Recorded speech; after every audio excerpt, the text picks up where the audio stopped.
He said work trip. I found 2 boarding passes in his wallet. And one had my sister's name. The boarding passes were folded into quarters like they were supposed to be receipts, tucked behind his credit cards in that tight leather slot he always complains is too small. I only opened his wallet because he'd asked me to grab his driver's license for the rental car reservation, and I remember thinking, almost fondly, that he was still half asleep and trusting enough to hand me his stuff without checking. The paper felt crisp and slightly waxy under my thumb. I unfolded the first one, saw his name, saw the airline logo, saw the date, tomorrow morning, and my brain did the normal thing where it tries to be practical. Okay, he really is traveling.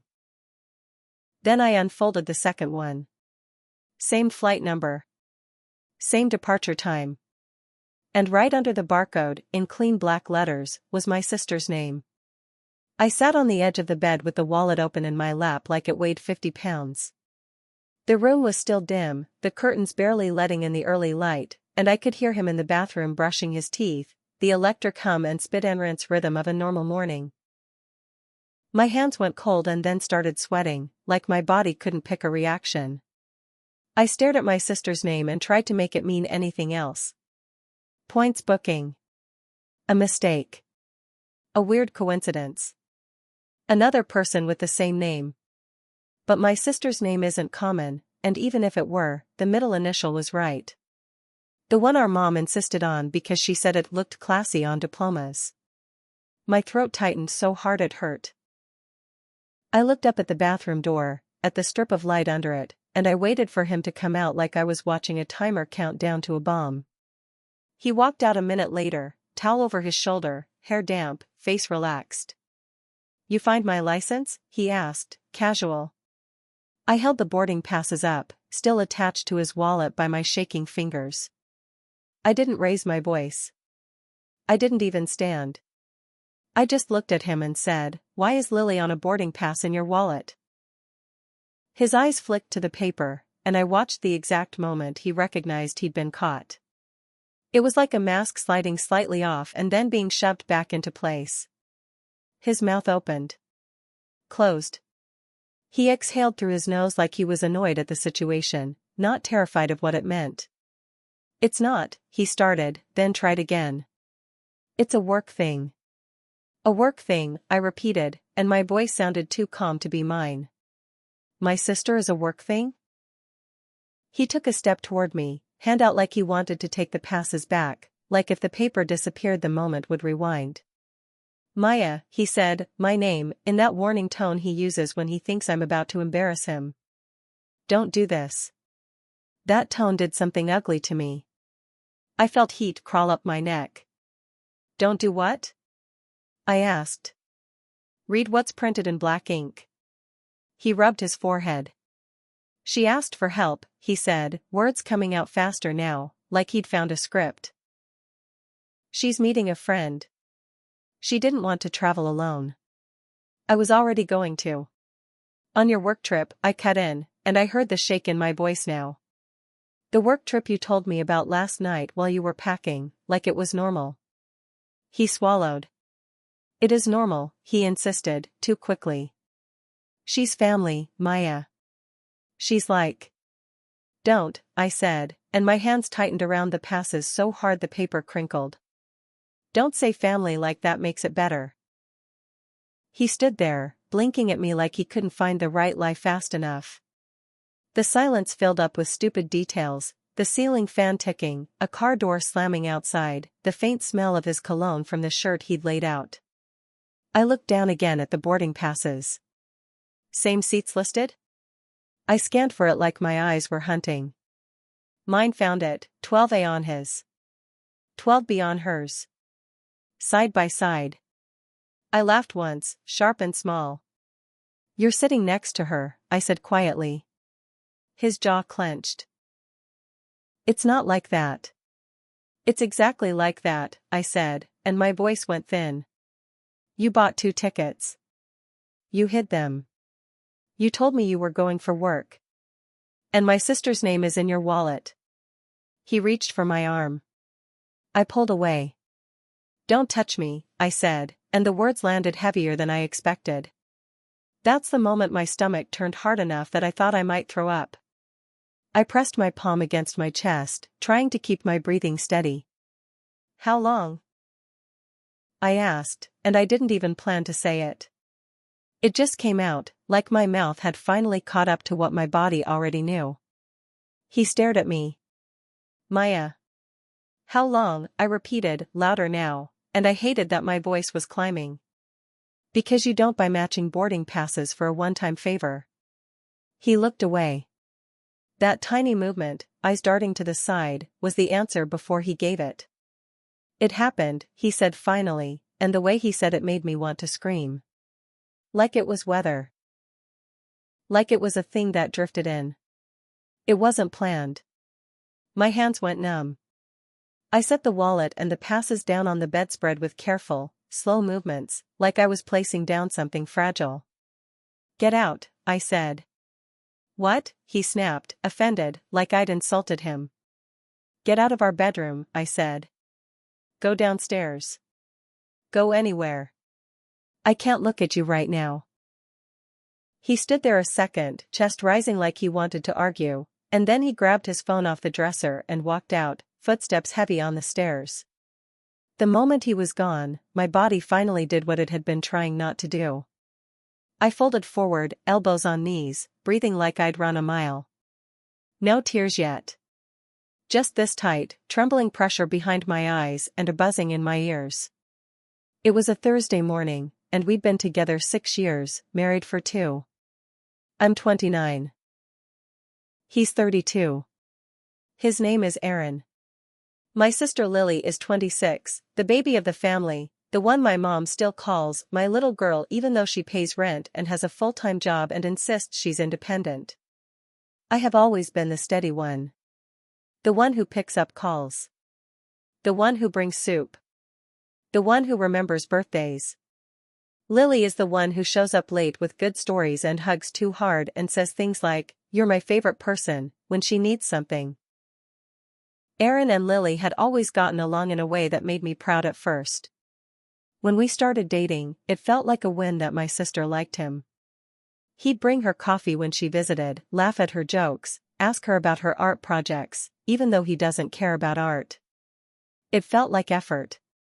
Like he was joining my life, not just dating me. When we got married, Lily cried harder than anyone, and she gave this speech about how Aaron was the brother she never had. Aaron looked touched.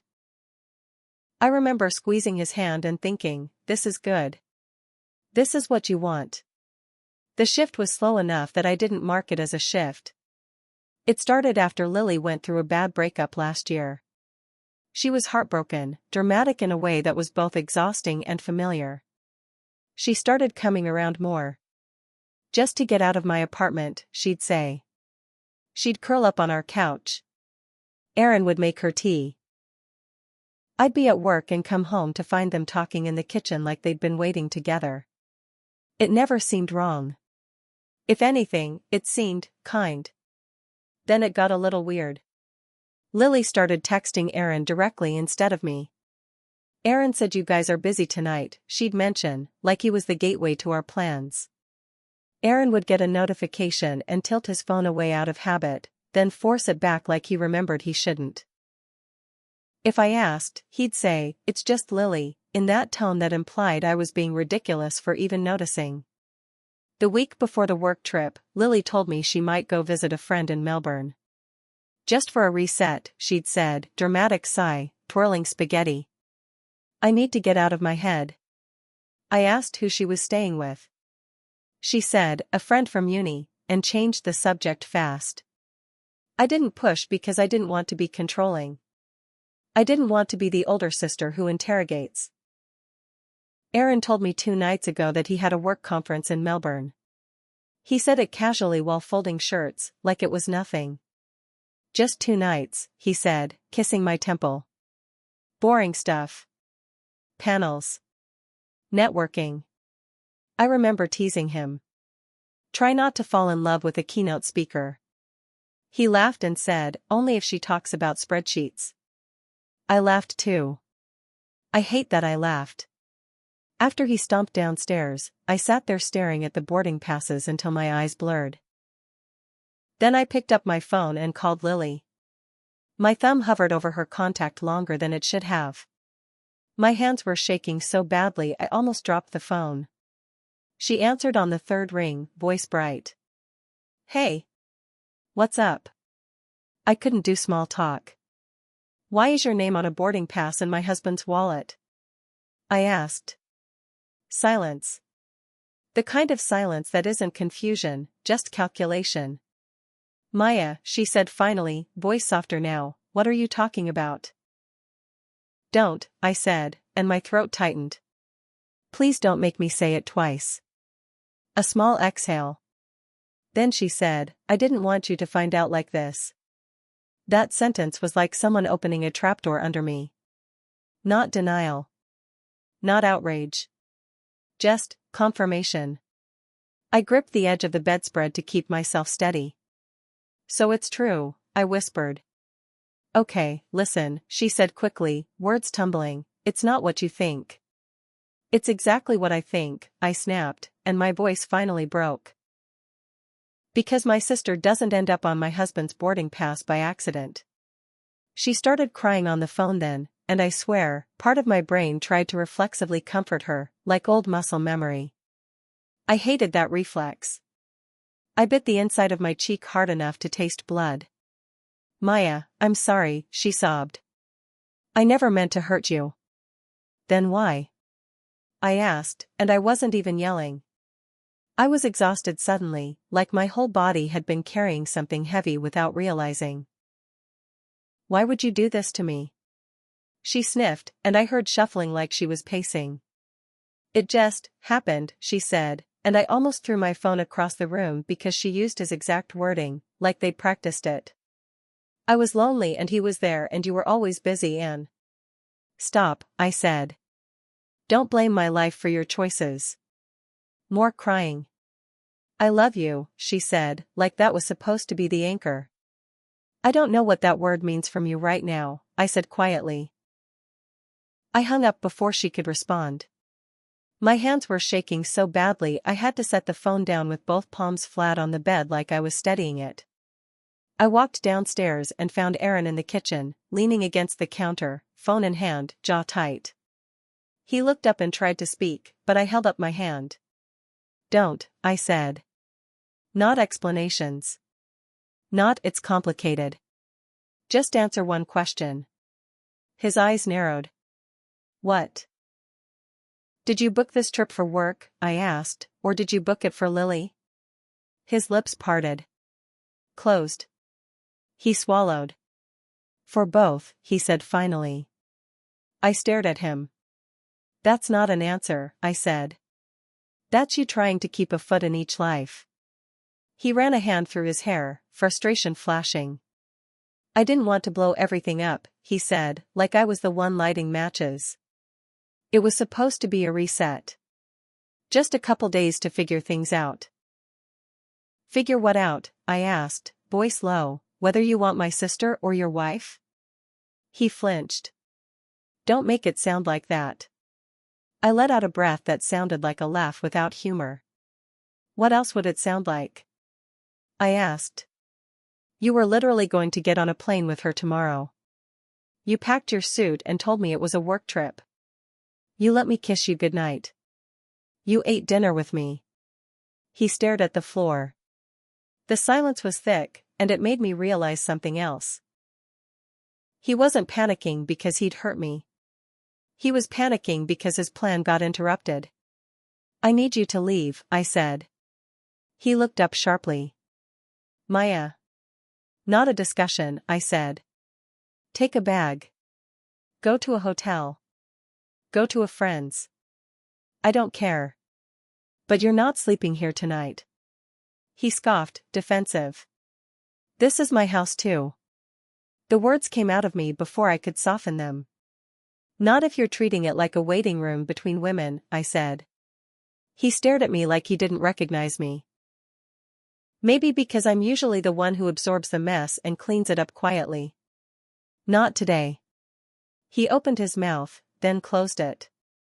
Then he grabbed his keys from the bowl by the door and walked out without packing anything, like he wanted to punish me with drama. Fine. Let him. I didn't chase him. I didn't beg. I sat at the kitchen table and stared at the wood grain until my eyes stopped stinging. Then I did the first practical thing my brain could grab. I froze our joint credit card. I changed my banking password. I emailed my boss and said I needed a personal day. I texted my mom a single sentence, "Please don't call Lily about this yet. I need time." Because here's the part that hurts in a different way. I knew if I told my mom immediately, she'd go into full mother mode and try to fix it, try to talk it into being less real. And I needed it real. I needed to feel exactly what it was without anyone sanding down the edges. Aaron tried calling at midnight. I didn't answer. Lily texted paragraphs. I didn't read them. I lay in bed staring at the ceiling, listening to the house make its night noises, and I realized I wasn't just grieving my marriage. I was grieving the version of my sister I thought I had. The version where she wouldn't do something like this. The version where family meant safety. The next morning, I drove to the airport anyway. Not to make a scene. Not to record them. I told myself I was going to confirm with my own eyes so my brain would stop trying to bargain. I sat in my car in the short-term parking lot, hands on the steering wheel, heart pounding. I watched the sliding doors. I watched people roll suitcases, couples hug, families cluster around coffee cups. And then I saw them. Aaron first, carrying a small duffel like he was going to the gym. Lily a few steps behind him, hair down, sunglasses on, trying to look casual. When he turned toward her, he touched her elbow, small, familiar, guiding her through the crowd. She smiled up at him, and the smile looked private. I didn't get out of the car. I didn't need to. The confirmation settled into me like a weight that finally stopped shifting. I drove home with my hands steady on the wheel and my stomach hollow. That steadiness wasn't peace. It was my body choosing survival. It was my brain saying, okay. Now we know.